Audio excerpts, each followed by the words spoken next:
né, nessas nossas interações e mediações presenciais ou virtuais, dentro daquilo que é possível, como a gente comenta, entre o ideal, né, e o possível, a gente vai caminhando aqui como dá para ser feito. Então, que bom tê-los conosco agora, e quem, como a professora Francine comentou, de fato, que não conseguir acompanhar agora, nesse momento síncrono aqui, vai ficar gravado, como a professora Sara já passou aqui, como, né, avisou para a gente, então pode talvez recuperar e estar acompanhando nessa nossa fala aqui num outro momento, e ainda assim que você seja bem-vindo, que se sinta participante conosco aqui dessa mesa.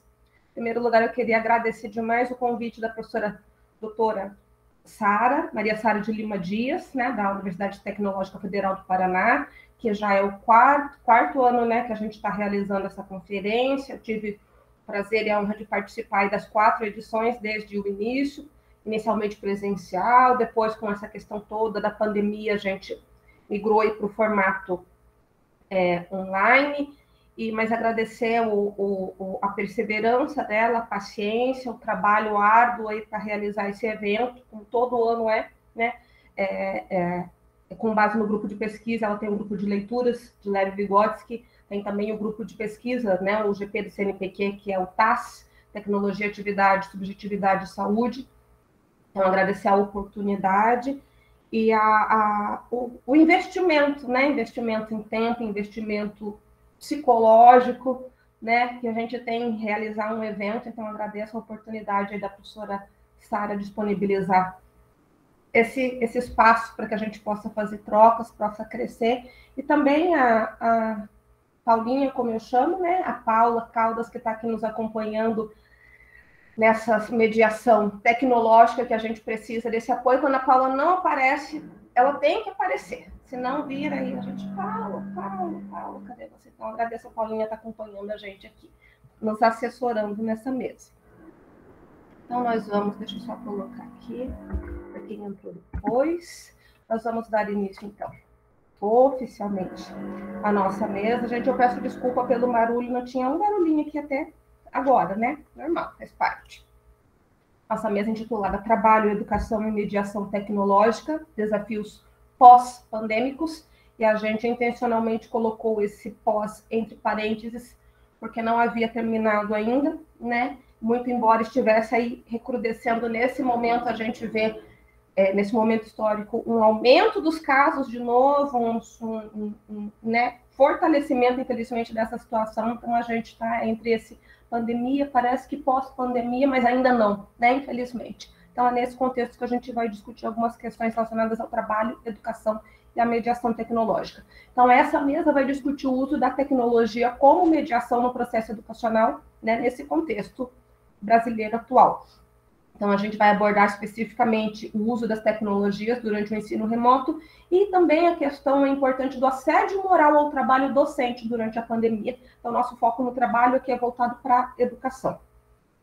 É importante comentar com vocês que essa mesa foi delineada com a participação da professora doutora Denise de Camargo, né? E, infelizmente, ela teve uma situação que não vai poder estar aqui conosco presencialmente, porém, a pessoa dela se faz presente por meio da própria banca e dos posicionamentos que nós vamos colocar aqui. Ela foi minha orientadora de mestrado e doutorado, da professora doutora Ana também, orientadora de doutorado, da professora Silvia também, orientadora de mestrado, portanto, que o pensamento, o legado dela perpassa todas as falas que nós vamos desenvolver nessa mesa hoje, tá? Então, a professora doutora Denise de Camargo, doutora e mestre em Psicologia Social pela PUC de São Paulo, né, psicóloga, ela é professora sênior da Universidade Federal do Paraná e do PPG, né, Programa de Pós-Graduação em Educação, e atualmente professora titular do mestrado em Psicologia da Universidade Tuiuti do Paraná. As demais componentes da mesa, a professora doutora Ana Carolina Lopes Venâncio, é doutora e mestre em Educação pela Universidade Federal do Paraná, especialista em Educação Especial, é professora pedagoga, professora do Programa de Escolarização Hospitalar do Hospital Pequeno Príncipe, pedagoga especializada em avaliação pelo Centro Municipal de Atendimento Educacional Especializado Maria do Carmo Pacheco, é contadora de histórias também. E a professora mestre Silvia Prado Amaral, é doutoranda do Programa de Pós-Graduação em Administração, da UP, mestre em Psicologia Forense, psicóloga, e coordenadora do curso de Psicologia da Faculdade Inspirar e coordenadora do Núcleo de Inclusão e Acessibilidade MIA da Faculdade Inspirar. Por fim, me apresento também, professora doutora Paula Maria Ferreira de Faria. Eu sou atualmente coordenadora e docente do curso de Psicologia da Faculdade Herero, sou doutora e mestre em Educação pela Universidade Federal do Paraná, sou psicóloga, pedagoga e psicopedagoga, e membro desse grupo de pesquisa do TAS, com muita alegria, que nos permite estar aqui nesse momento, né? Que é a nossa vinculação. Então, nós vamos abrir a palavra para as nossas palestrantes, vou pedir a participação de vocês via chat aqui, pelas mensagens, e aí, ao final da fala das professoras, a gente abre para discussões, para os comentários de vocês, ok? Então, professora Ana, bem-vinda, a palavra é sua, fique à vontade. Bom dia a todos e todas, né?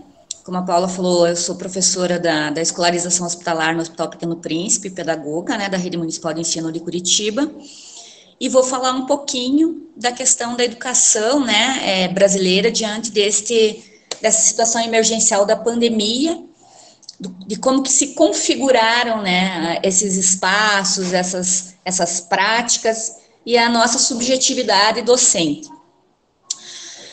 Então, para iniciar, a gente tem um grupo que tem um saudosismo muito grande da educação de antigamente, né?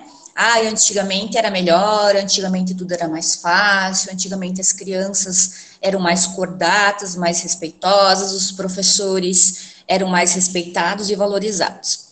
A gente tem que ter um cuidado muito grande, porque se a gente for analisar de forma aprofundada a história da educação brasileira, a gente vai perceber que desde quando os jesuítas vieram para cá, para iniciar lá em 1549 a escolarização, né, a educação brasileira, né, dando esse pontapé inicial aí, essa prática de escolarização mais formalizada, a gente vai ver que se deu de forma precária, porque eram padres, né, jesuítas que faziam essa função. E o seu objetivo era a catequização, né? Não era necessariamente um objetivo intencionalmente pedagógico, né? Voltado à aprendizagem ao desenvolvimento humano. Era aprendizagem da leitura e da escrita, voltada para meninos somente, e com um fim muito, muito objetivo, que era o de catequizar.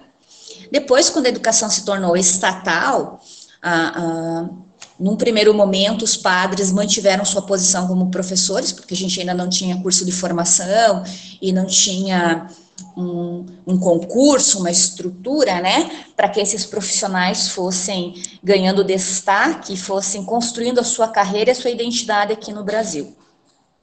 Então, o processo de educação brasileira é um processo que se dá em meio a disputas, né, um campo de poder que ele vem se estruturando, né? Claro que a gente tem ganhos, né, desse percurso histórico aí de tantos séculos já, mas a gente não pode dizer que a educação antigamente não enfrentava seus desafios. O que acontece é que os desafios são diferentes, né? São desafios diferentes diante de um contexto diferente. Para o Vygotsky, é imprescindível a gente analisar a questão do contexto, a organização dos ambientes e as nossas vivências, tendo em vista a ação educativa, né? Porque serão as situações de aprendizagem que o professor organiza com objetivos intencionalmente definidos que vão definir se aqueles objetivos, se aquela ação vai estar adequada ou não dentro das necessidades específicas e singulares de cada um. Então, assim, a gente tem um déficit estrutural dentro da nossa questão da educação brasileira. A gente nunca teve insumos suficientes, né, para suprir todos os nossos anseios enquanto professores, e a gente também tem uma questão que é histórica de formação docente, né? A gente tem uma questão muito ainda presente, ainda hoje, infelizmente, de foco na técnica, né? Então, a gente enfatiza a teoria e a gente acaba desenvolvendo a prática no chão da escola, né? O que causa muita insegurança, ansiedade, né? E prescinde de um olhar diferenciado. Então, assim, eu sou professora já há 29 anos e nunca tinha me deparado com uma questão pandêmica, né? Porque, graças a Deus, né, isso foi um fato que foi bastante assustador, né, do ponto de vista de saúde, mas do ponto de vista de educação, a pandemia veio para demonstrar a importância que a gente tem enquanto professor, né? Na mediação pedagógica, nessa mediação presencial, mas também evidenciou muitas fragilidades que a gente já sinalizava, mas que ficaram muito mais evidentes quando a gente teve que criar estratégias de manutenção, né, da escolarização. Então, assim, num primeiro momento, eu queria diferenciar o que é ensino à distância do ensino online ou da educação online. Vejam que a educação à distância, ela é uma mediação didático-pedagógica com meios, né, tecnológicos de informação e comunicação, mas ela tem toda uma estrutura por detrás, ela tem toda uma proposta pedagógica e tem toda uma formação para os professores que atuam nesse âmbito. Então, assim, não é só você gravar ali uma videoaula e jogar na rede. Não, tem objetivos, tem material que é feito a partir da tua aula gravada, tem uma proposta pedagógica do que vai ser realizado a partir de todo esse planejamento. E a educação online, que aconteceu, né, no ensino emergencial, acabou sendo algo que nunca antes a gente tinha experimentado, principalmente com as crianças de educação e ensino fundamental nos anos iniciais. Veja que a gente fala muito da questão da autonomia do estudante, mas na universidade, eu vou falar por mim, tá, gente? Eu não vou generalizar, mas eu na universidade, eu não tinha uma autonomia construída, por exemplo, para as aulas que eu me deparei no curso de pedagogia. Eu precisei desenvolver um perfil de aluno compatível com aquele ambiente. Então, a gente fala muito da autonomia, mas essa autonomia, ela é um tanto quanto relativa, né? E se a gente for pensar numa criança, num educando da educação infantil ou num estudante do 1º ao 5º ano, a gente vai perceber que eles têm, sim, autonomia, mas que a gente ainda está muito dentro de uma perspectiva bem tradicional, onde o professor fala, escreve, o aluno copia, e daí faz exercícios dentro de uma determinada temática, e não tem tanto a participação e engajamento dessa criança no desenvolvimento das propostas. E isso é um problema para o ensino online, porque a gente teve que efetivamente, né, atribuir a essa criança uma autonomia que a gente não necessariamente tinha desenvolvido nela até então. Muito presencialmente, existe já uma questão histórica também, que é o estatuto do educando e do estudante. A criança é criança até a educação infantil. A partir do 1º ano, ela passa a ser um estudante. Ah, mas como assim, Ana Carolina? Assim, gente, na educação infantil, ela tem uma visão onde o eixo principal das atividades pedagógicas é o brincar. Então, ela tem uma autonomia maior do que o ser aluno, a função de ser aluno desenvolvida do 1º ao 5º ano, porque daí se espera dela algumas atitudes que nem sempre foram desenvolvidas, que é a atenção focada, a capacidade de análise e síntese, esta autonomia na resolução de algumas atividades, a questão do conhecimento dessa rotina deste ambiente escolar. E por que eu falo isso?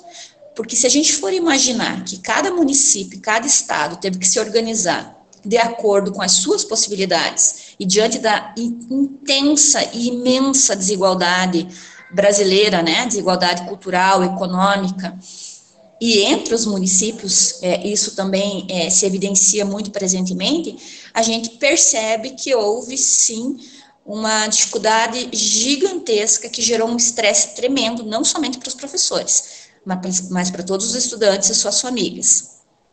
Então, assim, teve escola, as escolas particulares normalmente ficaram com plataformas, com aulas, né, no tete-a-tete ali dos alunos, né, ainda que as câmeras desligadas, né, os professores perguntando, você está aí, dá um sinal, né, porque os alunos às vezes estavam ali na câmera, né,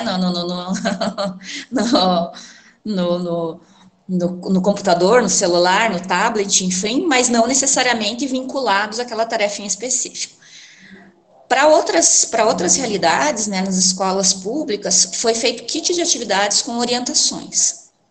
Daí a gente se depara com a questão do analfabetismo funcional, né, que muitos pais não estão alfabetizados para auxiliar os filhos nesse processo de escolarização. A gente também entra no mérito de que os pais podem ter a máxima boa vontade, o engajamento, mas não têm o conhecimento técnico para fazer uma mediação qualificada, adequada às necessidades dos filhos, né, afinal eles são pais e não professores, apesar de terem exercitado essa função, né, de uma forma periférica, mas muito importante. Houve também aulas gravadas em YouTube, disponibilizadas em canais fechados, porque a gente sabe que muita gente não tem acesso à internet. E houve o uso do Meet, né, do Meeting e do Zoom, né, como possibilidade de atuação. Dentro da Prefeitura de Curitiba, na minha realidade específica, eu utilizei mais as videochamadas, né, pelo WhatsApp, que eram o dispositivo que os pais tinham maior familiaridade e os alunos dominavam, né? E, aliás, dominam muito melhor do que a gente, né? Inclusive me ensinando. Prof, clica aqui. Não, prof, faz isso, faz aquilo. Aí a gente entra na questão que os nossos alunos são nativos digitais. Sim, eles nasceram numa outra época, têm uma outra forma de sociabilidade, uma forma de se comunicar, diferente de se relacionar. Mas um celular, por si só, ele não é pedagógico. O que ele vai dar essa alcunha pedagógica é a maneira intencionalmente planejada com que a gente vai fazer o seu uso. Então, eu posso utilizar, assim, o celular como um dispositivo pedagógico para minha aula, quando eu estou trabalhando, por exemplo, com um jogo educativo, e eu estou trabalhando com um objetivo definido, com uma forma de mediar aquele uso, aquela atividade, de uma forma a construir, né, a reelaborar um conhecimento, né, gerar uma aprendizagem que vai, né, impulsionar o desenvolvimento. Mas se a gente daí pensar que para jogos eletrônicos, jogos educativos no geral, né, para o WhatsApp, para o Meeting, para o Zoom, a gente precisa de conectividade. E a gente se deparando, enquanto professores, com problemas na nossa conexão, isso a gente tendo uma banda larga, imagina para as comunidades menos favorecidas, né? Comunidades carentes, então, ficaram muito desprovidas desses acompanhamentos. E uma angústia de todo bom professor são os alunos que necessitam de uma maior atenção deles, e o que a gente chama em Curitiba de PAP, que é Plano de Apoio Pedagógico Individualizado, que é semelhante ao PEI, né, o Plano de Ensino Individualizado. Então, como atingir essas crianças em específico? Como fazer um planejamento, né, para a gente poder manter essa escolarização, mas não de uma forma ilusória, de uma forma real, efetiva, né, que tivesse resultados. Então, assim, muito difícil para o professor assistir aulas online, fazer relatórios sobre essas aulas, basear seu planejamento nessas aulas, produzindo material para os kits pedagógicos, assessorando as famílias via WhatsApp, fazendo encontros via videochamada, via conferência por Zoom, Meet, pelo recurso que fosse. Isso no ambiente caseiro, onde tem os próprios filhos, onde tem que dividir equipamentos com o companheiro, com os filhos que têm aula, enfim, uma realidade de isolamento social, né, para a nossa segurança, né, manutenção da nossa saúde, mas com questões de saúde mental que se evidenciam numa ansiedade, numa insegurança, num cansaço excessivo, né, numa fadiga mental e física, que também acometeu os estudantes.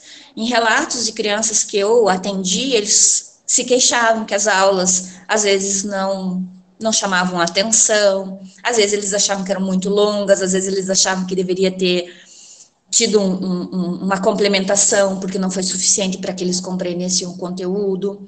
Os pais reclamando que os filhos não paravam na frente da televisão ou do computador, que quando você via, a criança estava deitada, tinha criança que dormia, tinha criança que estava na frente do computador, mas no celular, jogando um jogo, vendo um vídeo do YouTube, enfim.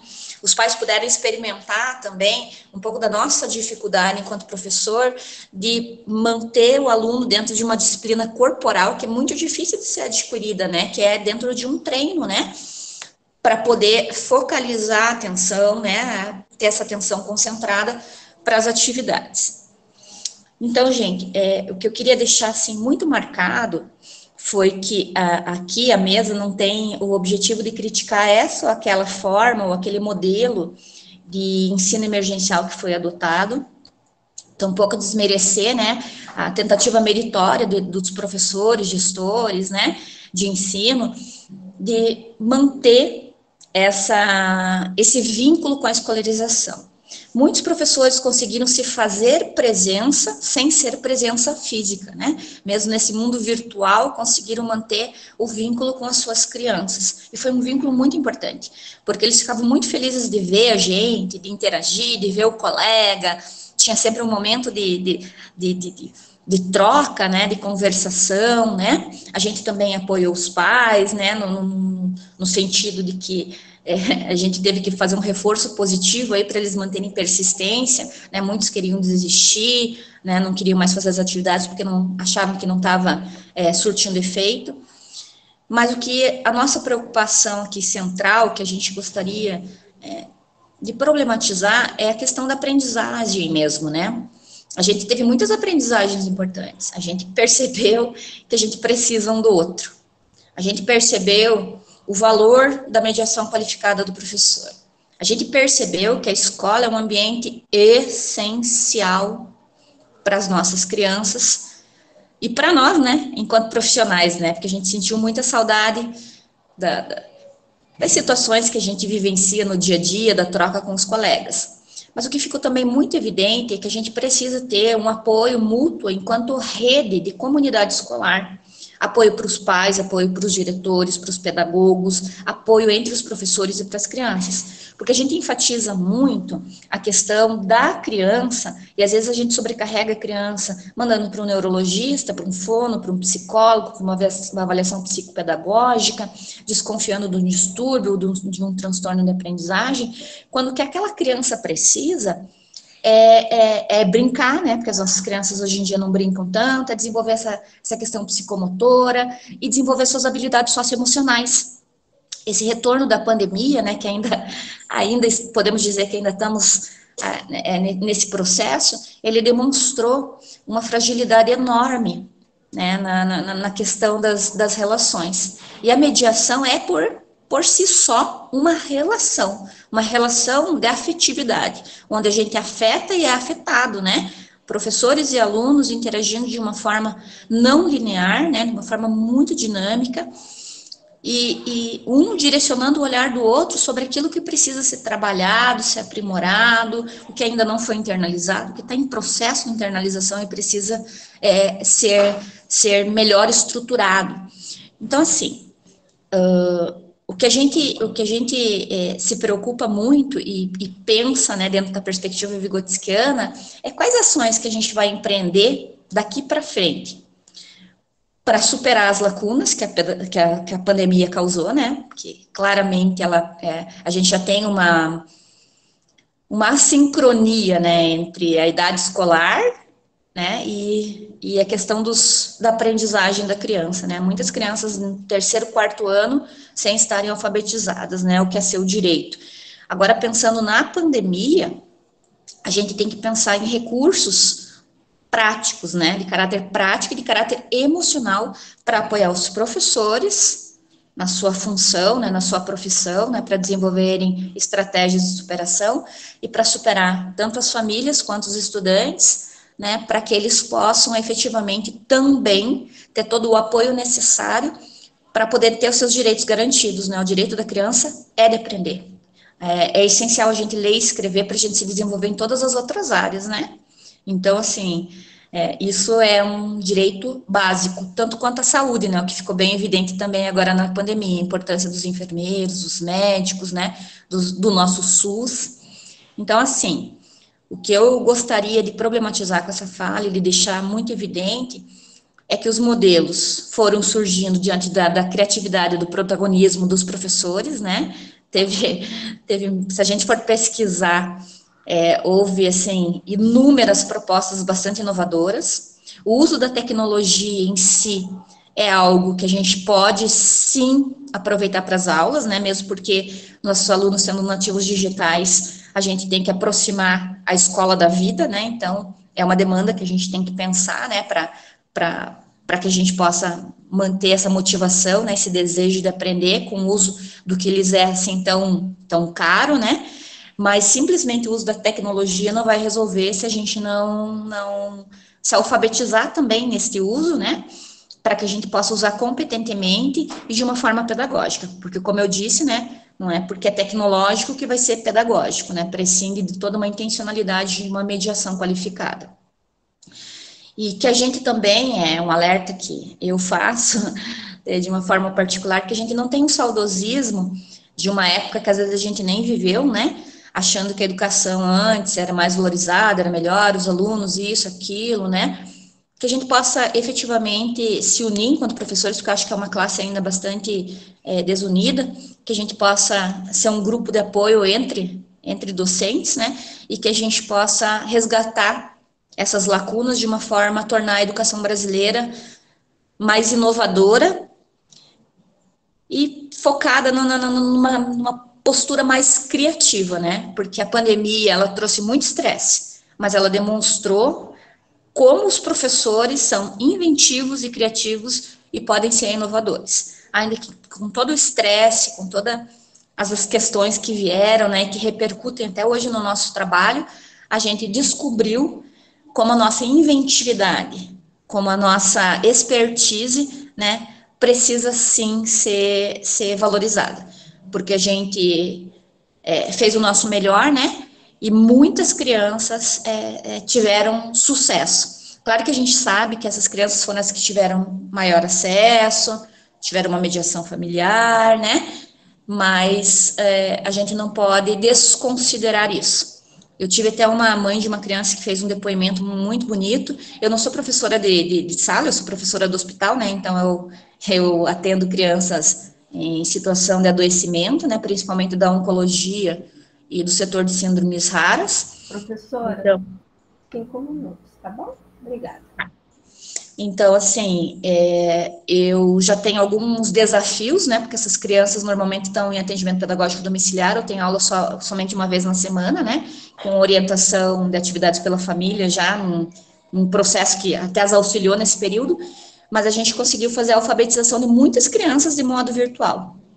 Então, que a gente pense sobre isso e que a gente se valorize, né?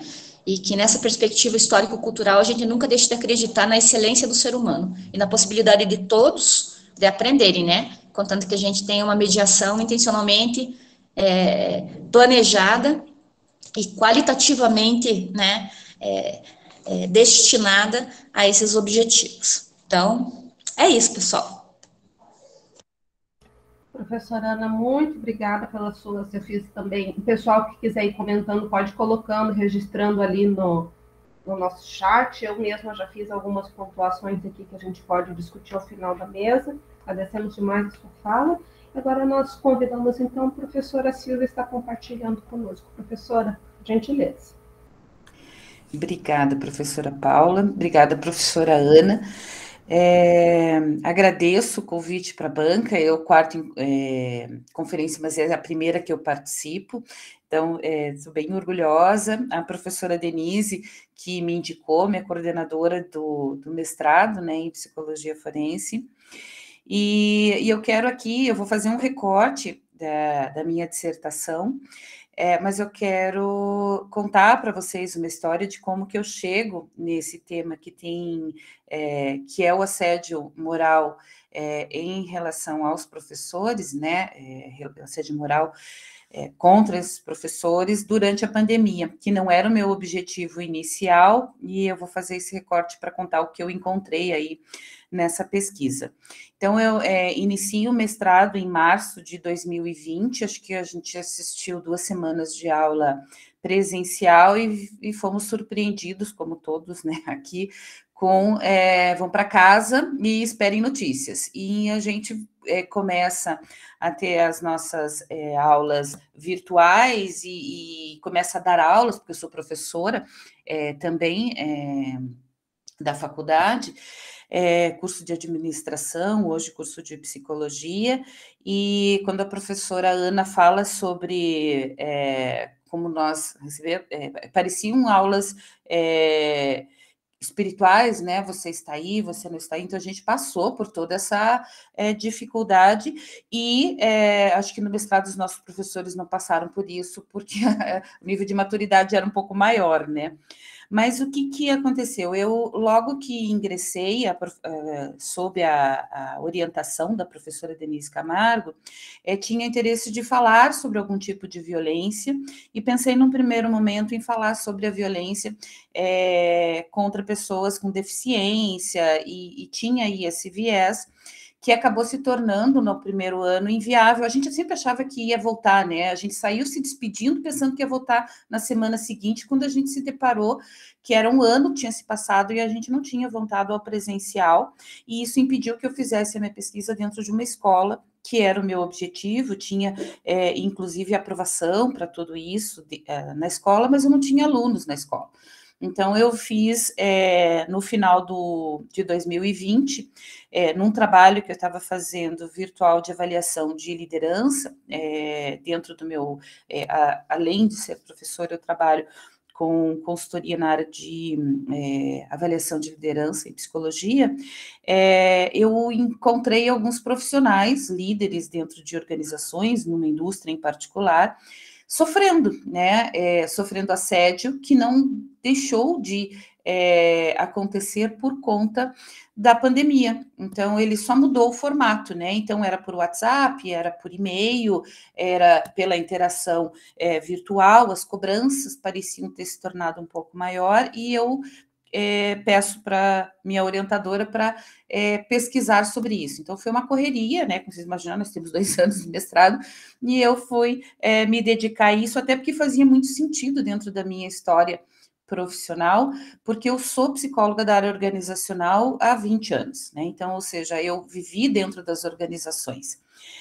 E inicio a minha pesquisa, faço ela metodologicamente com uma análise tanto qualitativa quanto quantitativa, inicialmente quantitativa, monto um formulário no Google Forms, tentando entender aí, focando apenas em pessoas que tinham sofrido assédio, profissionais não tinham uma preferência, eram qualquer profissional que teria se sentido assediado, e aí eu explico no início do meu formulário, quais são, né, a minha expectativa em relação a essa violência, seriam humilhações, seriam falas que a pessoa se sentisse agredida, excluída. Então, eu coloco algumas observações e eu obtive um número de 60 respostas. Eu fiquei um pouco frustrada, tinha uma expectativa demais, mas a riqueza acabou aparecendo muito mais na análise qualitativa do meu trabalho. Eu selecionei 10 profissionais, que na verdade eles se ofereceram, então eu não selecionei, né? Na verdade, teve uma seleção ali pela conversa, mas foram 10 profissionais que se propuseram a contar as suas histórias de assédio durante a pandemia. E eu tive pessoas da área da saúde, da área da indústria, mas o que me chamou a atenção foram que dos 60, 11 eram professores.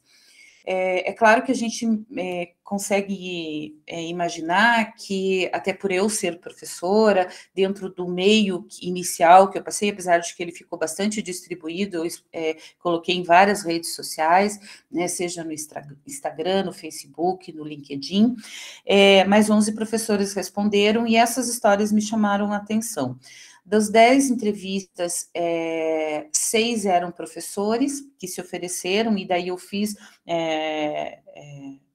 eu tive mais facilidade que esses profissionais me falassem sobre as suas histórias, e aí eu tive, eu não sei dizer se foi uma surpresa, mas foi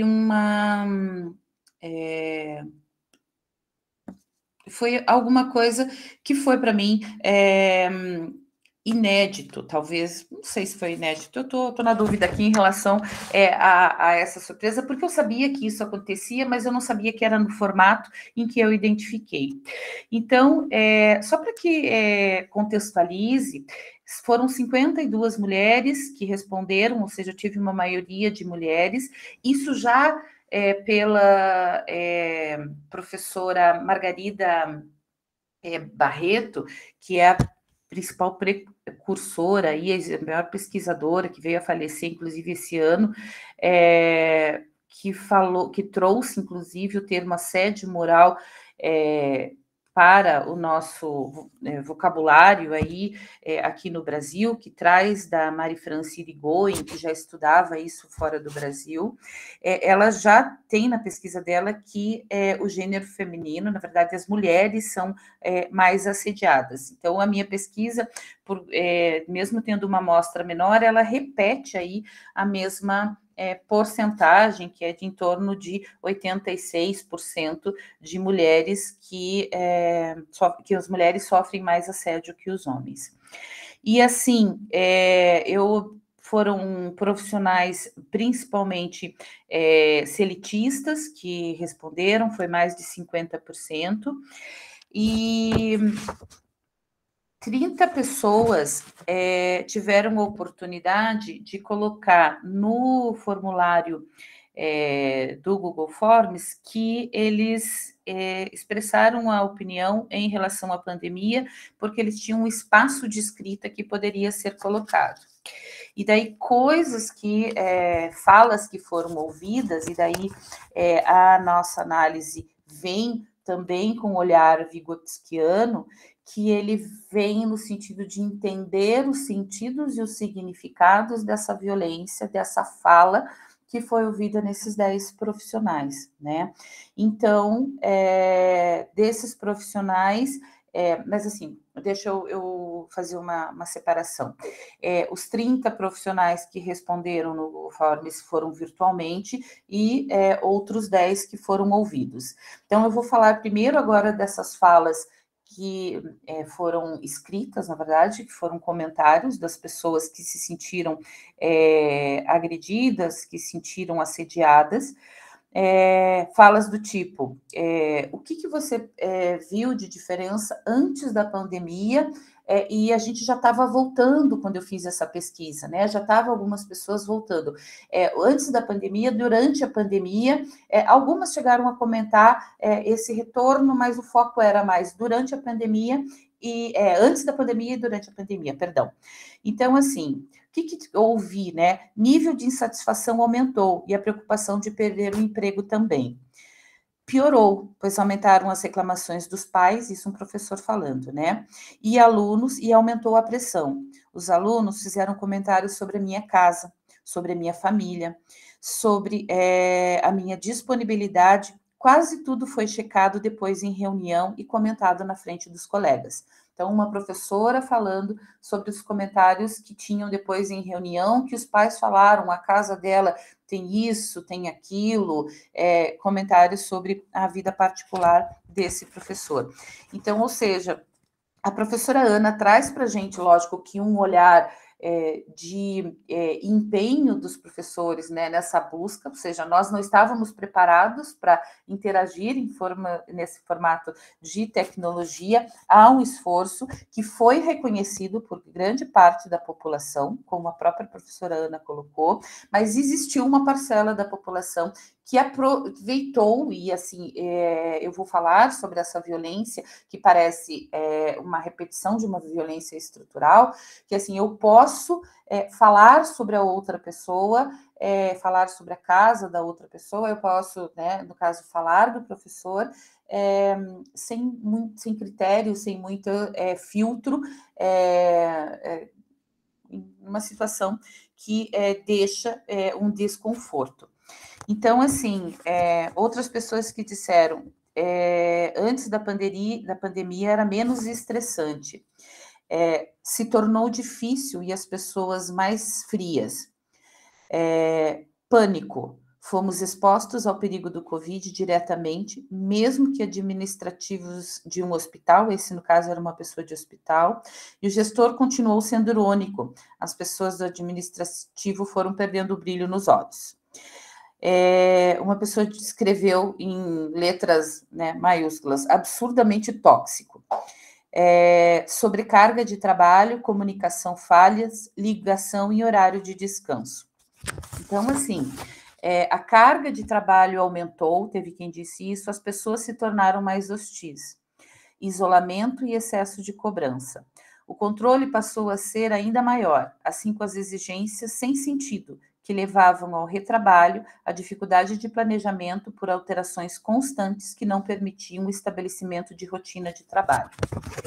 Então, o que eu pude observar nessa pequena amostra e nessa parcela que acho que serviu muito mais como um alerta para se estudar muito mais isso do que fechar qualquer tipo de diagnóstico ou conclusão, mas muito mais para a gente ter esse olhar de que a violência, ela sai desse ambiente presencial e ela se replica, talvez de uma forma pior ainda, no ambiente virtual. E entender qual foi o significado, né? Qual foi o significado que se colocou em relação aos desafios, e alguns desafios que se tornaram violentos, a verdade foi essa, e os sentidos que foram dados por cada um desses professores, né? A gente percebe, eu tenho falado isso com os nossos alunos, que a pandemia, ela não criou depressão, ela não criou ansiedade, mas ela conseguiu piorar, né? Todos esses sentimentos, todas essas mazelas que a gente já tinha, né? Então, essa exposição, ela foi, em algum momento, e para algumas pessoas, motivo de desconforto, motivo de agressão. E o que as conclusões aqui que foram encontradas é que é necessário um cuidado maior, independente de ser presencial ou virtual, as aulas, o trabalho, mas, assim, uma preocupação com o outro e com o horário dessa outra pessoa, com o excesso de trabalho. A professora falou sobre o plano de ensino individual, que virou a minha percepção é que ele virou de cabeça para baixo, porque a gente tinha que revisitar tudo isso para que ele fizesse sentido dentro desse momento virtual que a gente passou a ter, associado ainda ao estresse, essa ansiedade, essa insegurança, inclusive medo, né, de perder o emprego, essa autonomia que a gente percebeu que os nossos alunos não tinham, ela passa a ser exigida dos professores, né? Essa exigência de que a tecnologia passe a ser de domínio dos professores, que a gente tivesse essa condição aí de dominar e fazer as aulas, e daí foi bacana que a professora Ana também comenta que os alunos nos ensinaram, teve o lado de que os alunos ensinaram, e os alunos também, em muitos momentos, criticaram. Eu não acredito que o meu professor não consegue abrir uma câmera, né? Eu não acredito que o professor caiu de novo. E, assim, em tom de piada, que foi positivo, e em tom de ironia, que em momentos foi agressivo.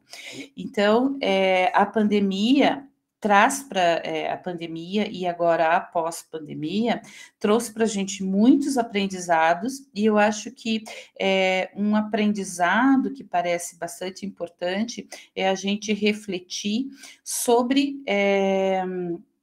o que nos permite, talvez, agredir, ou eu não sei, a palavra é muito forte de agressão, mas assim, expor o professor, o outro profissional, através da dificuldade que esse está vivenciando, né? Além das dificuldades que nós já enfrentamos em relação a estar em casa, cuidando da casa, cuidando de filhos, sendo profissional, apresentando aí, expondo a nossa casa, colocando o nosso trabalho em julgamento para algumas pessoas, a ponto de que esse medo e esse estresse acabou, inclusive, afetando uma área de coordenação das escolas, das faculdades, das universidades, de que se sentiam acuados, pressionados e pressionando os professores. Eu tenho um relato, em particular, de uma professora que ela, e na verdade foi a primeira professora que me chamou a atenção, que ela, sobre o olhar para o professor, eu comecei a ver outros professores que tinham respondido o questionário, que ela diz assim, me chamaram numa reunião virtual para dizer que as minhas provas estavam muito difíceis, e que os pais perceberam que eu não era tão clara nas minhas exposições, nas minhas aulas, e que eu teria que mudar se eu quisesse continuar atuando como professora. E ainda me pediram que assinasse um documento como se fosse uma ata, né? Como se fosse uma ata, não. Era uma ata, mas chamada de uma ata pedagógica, que faria o relato sobre isso. Essa professora se recusou a assinar essa ata e falou que faria isso em cartório. Mas, assim, e acabou não acontecendo. Mas a gente sabe que muitos professores, inclusive dessa instituição, assinaram essas atas, afirmando que eles sabiam das dificuldades que estavam acontecendo e da responsabilidade deles, né, nesse processo.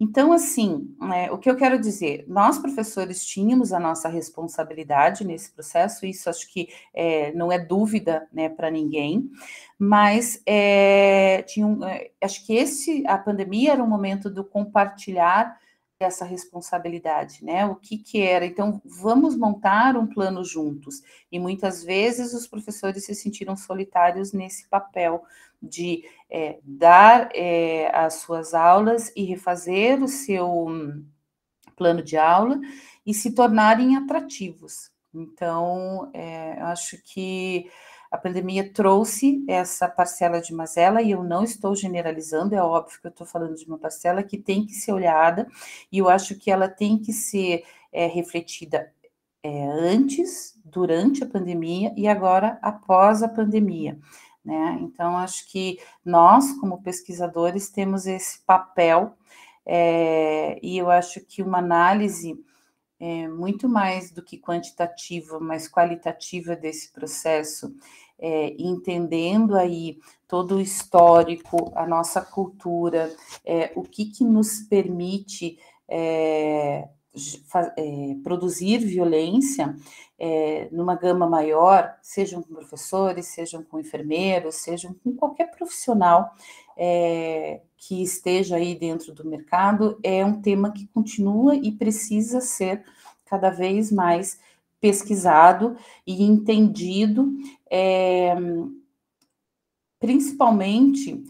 não principalmente, mas uma das razões é que existem pessoas que elas são assediadoras e elas não acreditam ser. Elas só são mais, se colocam como mais incisivas, como mais exigentes, só que o que o outro está sentindo é que a gente precisa ouvir. Então, esses sentidos e esses significados que vão vir através das falas e podem vir através do corpo, né, através de uma doença, através do físico, sejam aí doenças mentais, doenças físicas, ou que não sejam doenças, mas que se aproximem disso, como a tristeza, a ansiedade, que em níveis aí, às vezes, mais baixos, que é possível controlar, mas mesmo assim é um adoecimento. Então, eu acredito que essa reflexão que nós temos que fazer em relação à violência como um todo, nas organizações, sejam elas escolares ou em outros ambientes.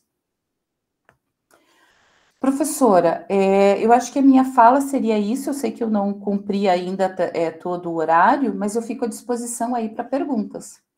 Perfeito, então, professora Silvia, agradeço muito a sua fala, Pessoal, se quiser ir comentando alguma coisa, vai colocando no chat ou levantando as mãozinhas aqui. Eu queria fazer, para iniciar essa nossa conversa, né? Porque aqui é uma mesa e a ideia da mesa é que todos se sentam ao redor da mesa e que a gente compartilhe na mesa, né? Então, utilizando dessa analogia desse momento que a gente está aqui,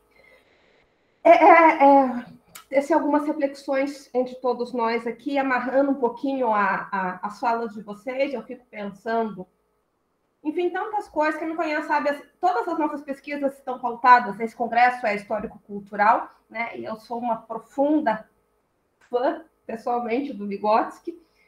Então, eu não poderia deixar de mencionar, né? Ontem seria aniversário do nosso caríssimo Vygotsky, né? 17 de novembro.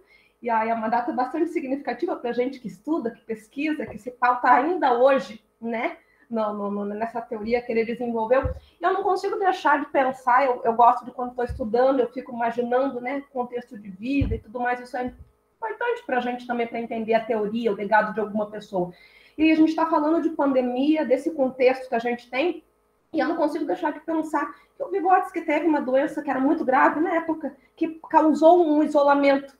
Por vários períodos ele teve que ficar isolado, né? Porque a tuberculose naquele momento histórico não tinha cura, e ele, além de ter longos períodos de internamento, era uma doença debilitante, a gente tem que pensar nisso, e que ele também passou, né? Num outro contexto, numa outra situação, mas ele também vivenciou, ele teve essa vivência de isolamento, de distanciamento social por um. Então, é só um parênteses para a gente pensar, né? Que essa contribuição profícua que ele fez, essa obra dele maravilhosa, que ainda fundamenta as nossas reflexões hoje, mas ele teve, né, só um parênteses, assim, eu fico pensando, ele também teve uma vivência de distanciamento social, imagino que isso impactou também a forma como ele pensava, como ele se expressava, né?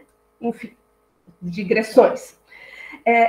O que passa toda essa nossa mesa, o que perpassa as nossas pesquisas em diferentes cenários, é a preocupação com o professor, né? Essa preocupação com o processo de ensino-aprendizagem, mas com esse olhar um pouco mais atento, mais sensível para a questão do professor.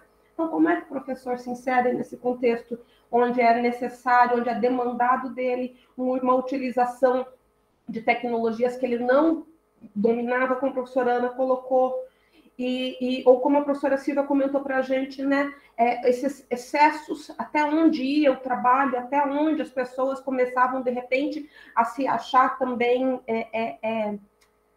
dentro de um direito, de uma possibilidade de julgar, de avaliar o trabalho também do professor, né, já que ele estava trabalhando numa câmara, então, de repente, o pai ou a mãe passava, e, esse professor, ok, a aula dele é boa, a aula dele não é boa, né? Então, está sendo claro, não está sendo claro?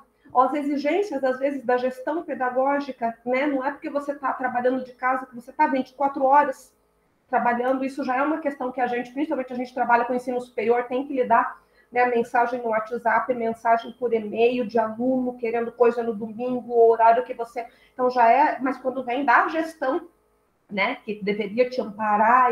Então, assim, os nossos...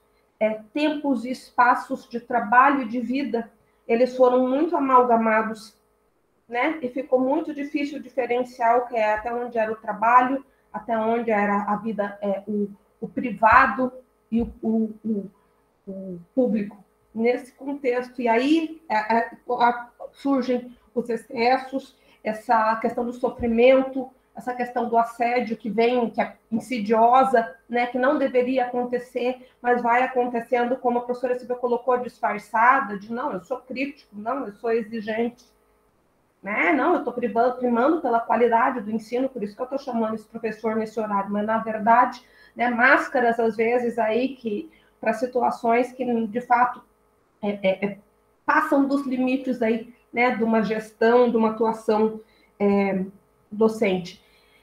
E aí, só para a gente, né, pensar juntos, quando a gente está falando de pandemia, a gente está falando o quê? Desse ponto que é tão caro, que é tão basilar na teoria histórico-cultural, que é a questão do nosso contexto, né? E aí o próprio Vygotsky coloca, gente, um diferencial que nós, na histórico-cultural, temos para outras teorias, para outras abordagens, e assim, acho que quase ninguém hoje na psicologia vai discutir que o meio tem alguma influência. Claro que onde você está tem uma influência. A diferença, né, na perspectiva vigotskiana, que ele frisa, ele fala claramente isso, que o meio ele não é apenas um contexto, o meio é fonte de desenvolvimento. E essa perspectiva muda tudo. Né? Então, não é simplesmente um cenário. A gente tem esse ambiente ativo, né? Essa relação contínua, onde eu afeto o meio afeta o meu, e quando a gente fala que o meio é fonte de desenvolvimento, o que eu estou querendo dizer com isso? Né? Então, transpondo isso para a nossa realidade de pandemia, de Covid, que nós estamos lidando nesse momento, que tipo de desenvolvimento esse contexto de ensino remoto emergencial, dessas relações, principalmente para as crianças e adolescentes, que são, né, pessoas em situação especial de desenvolvimento, como preconiza aí a nossa legislação, o ECA, qual é essa fonte de desenvolvimento que nós estamos tendo para essas crianças nesse momento? Então, acho que são reflexões extremamente pertinentes, e a professora Silvia frisa muito a questão dos sentidos, né? Então, quais são os sentidos que a gente está produzindo nesse meio? Qual é o legado disso para o nosso desenvolvimento? E, assim, também um ponto que eu gosto de frisar, gosto de estar sempre trazendo a teoria para fundamentar, né, a nossa fala, a nossa discussão, dentro dessa perspectiva que a gente trabalha vigotskiana, não apenas as crianças e os adolescentes se desenvolvem, mas a gente, enquanto adultos, a gente continua sempre em desenvolvimento. Então, nós estamos nos desenvolvendo também. Então, nós, enquanto docentes, nós, enquanto profissionais, nossos alunos do ensino superior. Então, como está acontecendo esse desenvolvimento? Quais os sentidos que a gente consegue atribuir a essa situação vivenciada com sofrimento, de luto, de perda, de transformação, né? Nesse momento, eu vou abrir aqui para, como comentei, é uma mesa para a gente discutir. Então, se as professoras quiserem comentar alguma coisa, se mais alguém quiser colocar uma reflexão aqui, as professoras podem abrir, o professora Ana e a professora Silva podem abrir o microfone e entrar na discussão quando ficarem mais à vontade, ou mais alguém que esteja participando aqui da nossa mesa, fique à vontade também para tomar a palavra. Então, eu gostaria só de frisar esses pontos que eu acho assim, bem fundamentais, né? As professoras colocam aqui, a gente atentar para esse... o uso da tecnologia, ele é importante. Sem a tecnologia, pense hoje, com todo esse isolamento, com todo esse distanciamento. Então, a gente não está querendo aqui fazer uma demonização da tecnologia, pelo contrário. A tecnologia, ela tem a função, mas aí o Vygotsky já colocava, quando ele fala para a gente do uso do instrumento, da mediação, como a professora Ana Venâncio colocou, a mediação qualificada. Então, qual é a diferença que a professora Ana frisou bastante? É a intencionalidade. Né? E dentro da escola, a gente tem isso, que é a intencionalidade pedagógica. Ou seja, eu não sou um professor moderno só porque eu coloco lá um quiz para os meus alunos fazerem. Né? Que é uma coisa que aconteceu bastante. Aí, eu faço meus slides no Canva. Né? Então, a tecnologia, por si só, ela não é finalidade, ela é um instrumento na mão do professor. E aí a gente, enquanto profissionais de educação, a gente tem que reafirmar esse nosso posicionamento. O professor, ele é importante, ele continua sendo importante. Mas então eu assisto uma aula gravada lá, dá no mesmo. Não dá, porque a gente tem essa intencionalidade, nossa função é sistematizar esse saber produzido pela sociedade e trazer, né, fazer essa transposição didática, que é o que a gente chama de trazer para a realidade dos nossos conteúdos, dos nossos alunos. Então, quando eu utilizo um recurso, uma ferramenta tecnológica como um instrumento, né, eu tenho essa intencionalidade, eu tenho um planejamento, eu tenho uma fundamentação teórica que subjaz aquelas minhas escolhas. Então, isso é diferente do aluno simplesmente não. Então, eu abro lá, eu escolho um texto, eu assisto um vídeo no YouTube e eu faço. Eu acho que mais que nunca é um momento do professor ser valorizado, e às vezes a gente vê muito a discussão que passou aí pela pandemia, o professor é importante, por quê? Porque o aluno ia para a escola, agora ele está aqui, realmente é difícil, ele está aqui, se ele tivesse 4 horas lá na escola, mas não é isso, né? Ou não, o principal não é isso. Não é porque o professor fica com sua criança 4 horas enquanto você se ocupa de outras atividades. Né? A tecnologia ela não vem substituir o professor, ela vem complementar o nosso trabalho. Quando bem utilizada, quando utilizada para a finalidade pedagógica. Então, essa questão, muito embora, trazendo de novo lá para o nosso Vygotsky, né? Muito embora, quando ele trabalhou, a gente não tivesse o computador, a internet, essas ferramentas, ele já apontava para essas questões. Na Psicologia Pedagógica, que foi um manual que ele escreveu para os professores, ele também discutia, repetia sobre essa questão. Então, ele trazia essa preocupação de que do professor como mediador do conhecimento. Essa é a função da escola, a função social da escola. Né? Qual é? Inserir esse meu aluno para que ele aprenda a pensar, para que ele aprenda a refletir, para que ele construa. Não é trazer algo pronto, olha, isso daqui. O que a gente vai tá vendo hoje em dia? Pessoas completamente assim, com dificuldade, né? De ter um senso crítico, de conseguir refinar uma informação simples, de entender que aquilo que eu recebo no meu celular nem sempre é verdadeiro. Né? De fazer uma checagem assim, mas como você está na internet, então é verdade. Mas qual é essa fonte? Da onde vem isso? Eu preciso concordar com isso. Então, tudo isso é função social da escola também. Então, a gente, enquanto educador, enquanto professor, acho que não é uma questão de embate com a tecnologia, mas da gente fazer um bom uso da tecnologia, da gente defender a nossa posição enquanto profissionais do conhecimento, desse conhecimento sistematizado, fazendo uso da tecnologia a nosso favor. Né? Então, quando a professora Ana coloca a questão do saudosismo, então não é assim, puxa vida, bom era o ensino quando o professor subia lá no tabadinho, né? Ficava acima do aluno e ele falava, e o aluno não podia nem piscar, ficava lá olhando no olho do professor, porque hoje a gente vai dar aula e o aluno está lá mexendo no celular, fazendo outras coisas. Então, a questão é a gente saber dosar a mão, né? A gente saber utilizar a tecnologia, mas, de novo, não simplesmente porque todo mundo está utilizando, porque senão os alunos não param em sala, mas eu fazer um uso consciente e intencional da tecnologia como um instrumento para o ensino, para promover o desenvolvimento das funções psicológicas superiores do meu estudante. Ele tem que ser capaz disso. Eu só assistindo vídeo do YouTube, eu não desenvolvo isso. Então, essa é a diferença, né, da atuação do docente. Gente, eu vou me inflamando e vou falando. Alguém quer falar alguma coisa, participar? Por favor, vou abrir para vocês. Alguém quiser comentar? Só assinalar, né, reforçar o que a Paula está dizendo, que assim, parece que o meu ponto de vista se confronta com o da Silvia, e não é isso.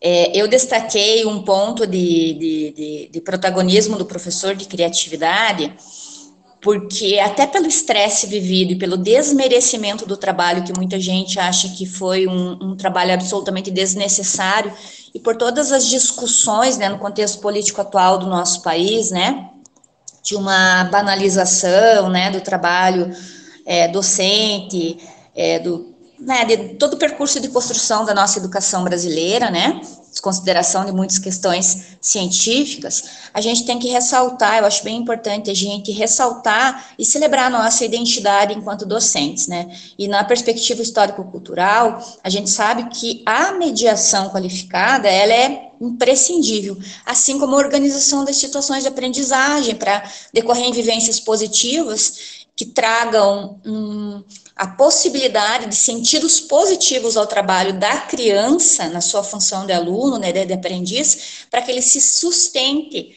em situações mais difíceis, como essa, né, porque eu, por exemplo, na interação com crianças com autismo, eu me perguntava se daria certo, né, com o celular, né, se já a interação pessoal, né, tete-a-tete, às vezes não fluía tanto quanto a gente esperava, né, que fluísse, dadas as estratégias que a gente usava, e eu me surpreendi. Muitas crianças relataram depois que elas gostaram mais da aula online, se sentiram mais à vontade. E por quê, gente? Porque hoje em dia as nossas crianças têm um repertório social, né, socioemocional, que está diminuído, né? Porque como as relações são muito à distância, né? Pelo WhatsApp, a questão de mandar um áudio, de se relacionar, de ter uma vida social meio que fantasiosa, né? Assim, mais, vamos dizer assim, que idealizada, né? Às vezes faz com que essas crianças tenham uma dificuldade maior no relacionamento com os pares, né, da mesma idade. Então, o que eu tenho visto, assim, é uma possibilidade maior de relacionamento com crianças menores ou com adultos, onde eles se sentem mais à vontade, e não necessariamente com os pares da mesma idade. Então, veja como que é importante nosso trabalho, não só de mediação pedagógica, mas mediação relacional, né? Porque, como eu falei, a educação é um encontro entre pessoas, né? É uma relação estabelecida, uma relação que tem que ser de amorosidade, né? De esperança, de crença no potencial, né? E como a gente tem essa questão da tendência do foco na dificuldade, no déficit, a gente tem que cuidar muito agora, né? Eu escuto muito, eu faço avaliação psicoeducacional pela prefeitura, e eu escuto muito, como é que você sabe que o aluno tem uma dificuldade de aprendizagem e uma defasagem devido à pandemia? Gente, é algo que a gente pode constatar na conversa com a criança, né? Se você conversar com a criança, se você realmente enxergar esse sujeito e tiver uma escuta pedagógica sensível, você percebe os elementos. Ah, eu assisti às aulas. Mas você assistia todas as aulas? Não, assistia de vez em quando, as que me interessavam. Mas se você vai ali puxando, você vai vendo, teve muita coisa de troca, por exemplo, nos grupos de trabalho que foram formados, que eles acabaram desenvolvendo habilidades tão importantes quanto as cognitivas. E que nesse movimento de até ter que escrever algo para a professora, que às vezes os professores, eu sempre falo assim, tenta escrever o que você está pensando, né? Depois, se não conseguir, manda o áudio, mas primeiro escreve. A escrita ela tem que ter um significado social. A questão da aprendizagem, ela vem pela necessidade e pelo desejo. Se a gente não tem a necessidade de aprender algo e não desperta esse desejo pelo aprender, a gente não aprende. Então, assim, como é que isso pode ser trabalhado também? Eu acho bem importante a gente mostrar, mas, por outro lado, eu acho importantíssimo o que a Silvia falou da questão do estresse, porque realmente, né, agora ficou um pouco banalizada essa questão do uso do celular, e às vezes tem pessoas que são inadequadas, né, nas suas posturas, não respeitam o horário, não respeitam o tempo de descanso, né, porque o lazer, o descanso é essencial para todos nós, né, não dá para ficar ligado na tomada o tempo inteiro.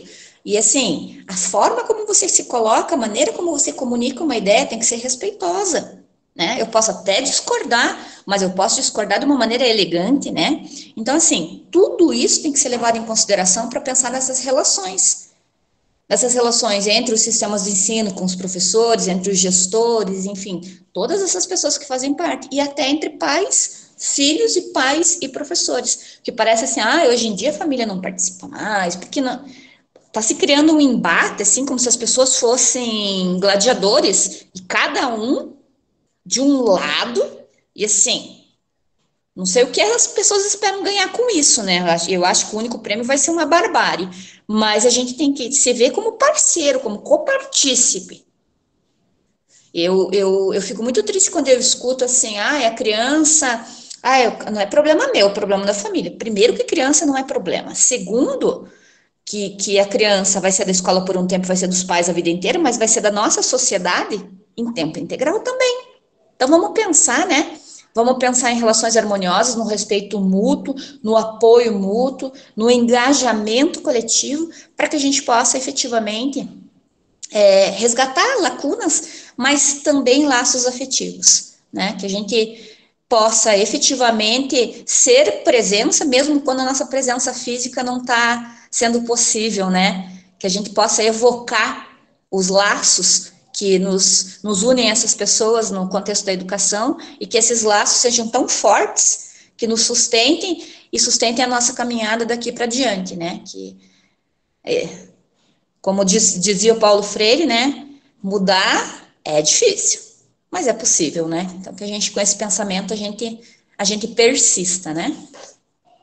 Muito obrigada, professora Ana, e aí eu vou puxar, falando disso, a gente está falando de educação, de ensino, de relações de trabalho, de escola, de intencionalidade, e acho que é um excelente fechamento a gente lembrar isso, que a escola ela é lugar de cognição, mas ela também é lugar de emoção. Né? Que a escola é um lugar de relação, e sempre será. E se a gente está, seja essa escola lá no ambiente, ou aqui, como a gente está no ambiente virtual, continua sendo um espaço de relação, né? Onde a gente se constrói por meio do outro. Então, essa emocionalidade do sujeito, isso faz parte do nosso ser humano, né? E sempre fará parte do processo educacional, a gente tem que lembrar disso, porque somos humanos, somos sujeitos, somos relacionais. Apesar de pandemia, a gente achou formas, e hoje a gente tem a internet que nos possibilita essa conectividade, mas o ser humano já passou por outros momentos de isolamento, e sem essa tecnologia, e foram criadas também alternativas para que permanecesse a relação de alguma forma, porque isso é uma necessidade do ser humano, de se relacionar, de trocar, de se construir junto, né? Então, isso é importante a gente lembrar. Nós vamos encerrando a nossa mesa, nós temos uma outra atividade agora na sequência. Eu queria abrir a palavra para a professora Silvia, só para falar algumas palavras finais e se despedir. Depois, se a professora Ana também quiser fazer algum comentário. Obrigada, professora Paula. Eu queria, na verdade eu quero, né, eu não queria trazer um olhar, né, negativo para a nossa mesa, mas acho que é um olhar muito de que, como a nossa perspectiva sociocultural, os sentidos e significados, eles vão se transformando à medida que o humano evolui. O trabalho foi se transformando, a pandemia fez essa transformação, e eu acho que é isso que a professora Ana falou, assim, da escuta. Nós temos que escutar os nossos alunos, nós precisamos escutar os nossos professores, nós precisamos escutar os pais, mas tem que ser uma escuta genuína e carinhosa, né, amorosa, né, esse mediador, ele precisa ser ouvido, como todas as partes desse processo. Então, eu acho que se a violência acontece, ela só precisa ser entendida para ser transformada em outra coisa, né? Então, eu preciso entender o porquê isso acontece, o que permite, e o que é essa violência, esses receios, essas inseguranças, e eu acho que é muito papel, tanto do pedagogo quanto do psicólogo, de esse olhar diferenciado e atento para essas novas formas que produzem talvez algumas coisas que são positivas, como a professora Ana trouxe, e algumas coisas que são negativas. E não é demonizar nem a pandemia, nem o novo formato, mas, assim, tirar o que ele tem de melhor e a gente resolver aquilo que não está funcionando, né? Acho que é muito esse olhar. E obrigada novamente. Obrigada, professora Silvia. Lembrando que, né, nós, como bom vigotskianos, lembramos sempre que a crise, os momentos de crise é que geram os saltos qualitativos de desenvolvimento, né? Então, a forma como nós significamos esse momento de pandemia também nos gera desenvolvimento. Muito obrigada pela sua fala, pelas suas reflexões. Professora Ana, mais alguma consideração? Só queria ressaltar, teve um comentário de uma das pessoas que está aqui conosco, que ela trabalha em CRAS e é psicóloga, só referendo à importância do psicólogo escolar também, né? Porque em 2019 foi documentado, né, que as escolas deveriam contar com esse profissional e, infelizmente, não contam, né? E a pandemia é outro fator que demonstrou essa fragilidade de vínculos e tudo mais. E daí eu na avaliação aqui, um dos atendimentos mais prevalentes tem sido psicologia, fonoaudiologia e neurologia. E aqui a questão de linguagem da fono, não estou dizendo na questão de dicção, fonoarticulatória, mas de comunicação mesmo, sabe? Aprender a se expressar. E dentro da formação do psicólogo escolar, até a Paula agora que está na coordenação, né, de um curso de psicologia, dar uma atenção especial à formação do psicólogo, não somente para a clínica, mas também para o ambiente escolar, porque a gente percebe o quanto que é importante trabalhar esse autoconceito da criança e a sua autoestima, para que ela se perceba competente, apesar de todos nós temos dificuldades e temos potencialidades, né? Somos melhores em algumas coisas, não somos tão bons em outras, mas como que é importante esse papel do psicólogo escolar e desse trabalho da emoção. E também para o professor, porque todo ato docente é um ato emocionado, né? E a gente também precisa de apoio, porque a gente tem as nossas angústias, a gente se sente fracassado muitas vezes quando não consegue ensinar, né, o que a gente precisa, o que a gente gostaria, né? E como que esse apoio ele nos sustenta e nos fortalece, né? Então, gostaria só nesse final destacar esse posicionamento que a gente, né, acredita que fosse imprescindível, né, para as nossas crianças e para nós mesmos enquanto profissionais, pensando na nossa saúde mental e emocional. Perfeito, professora, perfeito. Acho que essas reflexões nós podemos continuar, com certeza continuamos pensando sobre tudo isso, construindo, né, novas formas de lidar com essas questões que a gente ainda está se deparando e construindo sentidos, e lembrando disso, né, quando a doutora Silva coloca uma escuta sensível, né, para os nossos estudantes, para os nossos professores também, para todos nós, enfim, enquanto sujeitos de relação. Agradeço imensamente, então, a presença de todos vocês aqui discutindo, partilhando conosco dessa mesa. Vou encerrar, então. O evento continua, ainda temos mais palestras agora na sequência. Convido vocês para entrarem aí pelo site do evento e linkarem lá nas nossas próximas palestras, atividades. Obrigada, professores. Obrigada a todos vocês.